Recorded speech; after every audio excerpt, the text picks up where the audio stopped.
rappelle la question orale de Monsieur Jean-Paul Amoudry à Monsieur le secrétaire d'État chargé du commerce, de l'artisanat, des petites et moyennes entreprises, du tourisme, des services, des professions libérales et de la consommation. Vous avez la parole, Monsieur le sénateur. Merci, Madame la Présidente. Monsieur le Ministre, mes chers collègues, ma question concerne la réforme du classement des meublés de tourisme issue de la loi du 22 juillet 2009 relative au développement et à la modernisation des services touristiques. Les meublés de tourisme, il faut le rappeler, sont l'un des moteurs de l'économie touristique. C'est le cas en particulier de la Haute-Savoie, département dont je suis élu, qui, avec plus de 20 000 meublés classés, figure en tête des départements touristiques français et rhône-alpins. Ce département représente en effet 10% de l'effectif national et 40% du parc des meublés de tourisme en Rhône-Alpes. Alors la réforme entreprise pose à mes yeux deux questions. Tout d'abord, ces meublés, qui bien souvent appartiennent à des propriétaires individuels, ne bénéficient pas de l'accompagnement professionnalisé que de grands complexes touristiques ont les moyens de dispenser. C'est la raison pour laquelle, en partenariat avec les comités départementaux de tourisme, communes et groupements ont conduit des actions de conseil et d'amélioration de l'offre, préalables indispensables au classement.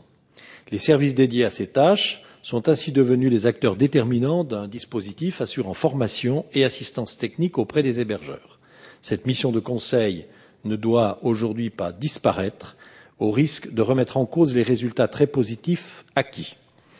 Or, le cahier des charges annexé à l'arrêté du 6 décembre 2010 définissant le niveau de certification à atteindre pour effectuer les visites de contrôle des meublés précise que, je cite, « les organismes réputés détenir l'accréditation qui exercent d'autres activités que le contrôle doivent identifier les activités à l'intérieur de son organisation. » Aussi, Monsieur le Ministre, pourriez-vous me confirmer que parmi ces autres activités peut être menée par ces mêmes organismes l'activité de conseil aux hébergeurs? C'est ma première question. Et la deuxième, elle résulte de difficultés qui apparaissent aux yeux des professionnels dans la mise en œuvre de la nouvelle grille de classement des meublés issue de l'arrêté du 2 août dernier.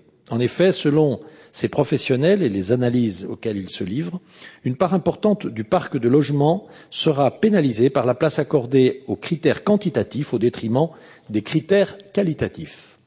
Ainsi, il apparaît que des logements de grande superficie pourraient bénéficier d'un classement sans considération prioritaire de la qualité des locaux et de l'ameublement, alors que d'autres logements, plus agréablement aménagés, seraient défavorisés, voire déclassés du fait de leur surface très légèrement inférieure au seuil exigé. En outre, et toujours selon l'avis des professionnels, la grille de classement comporte quelques curiosités. Par exemple, 2 points seraient accordés aussi bien pour un réveil lumineux que pour un sauna, alors que la présence d'un étendage à linge serait bonifiée de 4 points. Enfin, les normes de classement fixées pour les résidences de tourisme s'avérant moins contraignantes, l'harmonisation des grilles de classement ne pourrait-elle pas être envisagée pour renforcer la lisibilité des nouvelles normes, quel que soit le type d'hébergement considéré? En conclusion, pour faciliter l'application du nouveau dispositif et répondre aux nombreuses interrogations suscitées par cette réforme, Monsieur le secrétaire d'État en charge du tourisme pourrait-il engager une concertation avec les responsables locaux, élus, municipaux, départementaux et professionnels?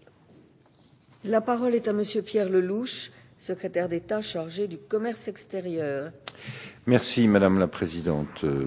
Madame et Messieurs les sénateurs, Monsieur Amoudry, le secrétaire d'État chargé du commerce, de l'artisanat, des petites et moyennes entreprises, du tourisme, des services, des professions libérales et de la consommation, qui ne peut pas être présent aujourd'hui, et vous prie de bien vouloir l'en excuser, m'a chargé de répondre à votre question.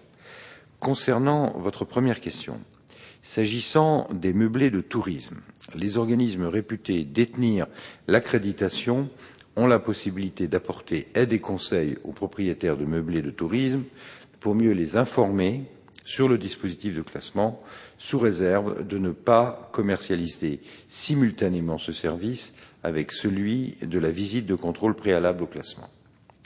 Pour répondre à votre seconde question, la grille de critères fixée par l'arrêté du 8 janvier 1993, applicable avant la réforme, portait uniquement sur des critères quantitatifs.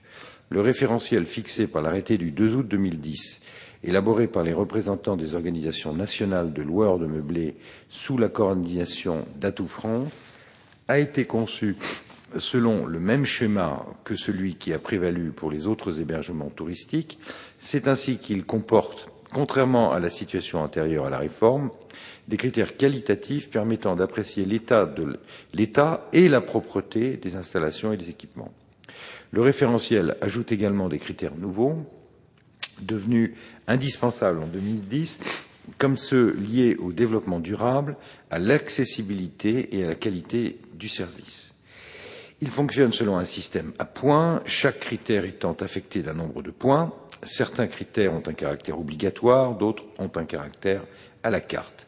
Ce dispositif présente l'avantage d'apporter une certaine souplesse de fonctionnement, permettant une meilleure prise en compte de l'identité de chaque meublé. Il permet d'éviter les dérogations préjudiciables à une application homogène du classement et à sa lisibilité pour le client, tout en laissant le choix de critères optionnels à mettre en avant en fonction du positionnement commercial du meublé. Les critères relatifs à l'état et à la propreté ont un caractère obligatoire et sont affectés d'un nombre de points maximal, soit 5 points. Pour compléter le tableau de classement, un guide de contrôle a été élaboré avec les organisations professionnelles afin de définir les règles d'évaluation et de validation de chaque critère, parmi lesquels sont traités les critères qualitatifs, état, propreté, et minimiser ainsi les écarts d'évaluation entre inspecteurs. La loi du 22 juillet 2009 de développement et de modernisation des services touristiques a confié à l'Agence de développement touristique de la France, Atout France, la conception et la mise à jour des tableaux de classement des hébergements. La commission de l'hébergement touristique marchand est chargée d'émettre un avis préalablement à toute modification des tableaux de classement. Frédéric Lefebvre a donc demandé à ses services de prévoir, de solliciter à la fin de l'année 2011 la commission de l'hébergement touristique marchand, composée principalement de représentants des différentes formes d'hébergement, de représentants des consommateurs, des réseaux chargés de la promotion du tourisme sur le territoire, afin que soit réexaminé le référentiel de classement des meublés de tourisme pour, le cas échéant, y apporter des ajustements qui apparaîtraient nécessaires à l'issue d'une première année de mise en œuvre du nouveau classement. Je vous remercie.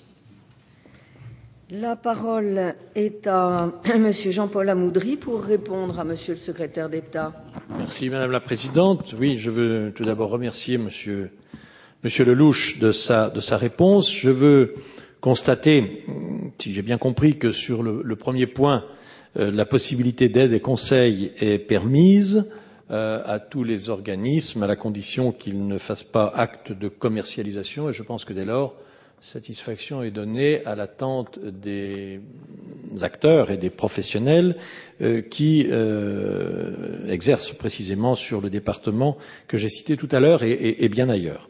En ce qui concerne la grille, nous entrons là dans un domaine extrêmement technique sur lequel je ne m'attarderai pas. Je relève que le secrétaire d'État chargé du tourisme a justement envisagé qu'au terme de cette année 2011, un premier point soit fait sur cette vaste réforme, de sorte que des ajustements soient possibles. Et je veux donc dire que l'ensemble des éléments que vous avez communiqués permettront de nourrir la réflexion et le travail des professionnels. Et je veux vous en remercier en me permettant de dire qu'au fil des mois, il sera peut-être besoin que nous reprenions contact. Je crois qu'en tout cas, cette réforme mérite véritablement un dialogue entre l'administration centrale, les administrations déconcentrées et les professionnels.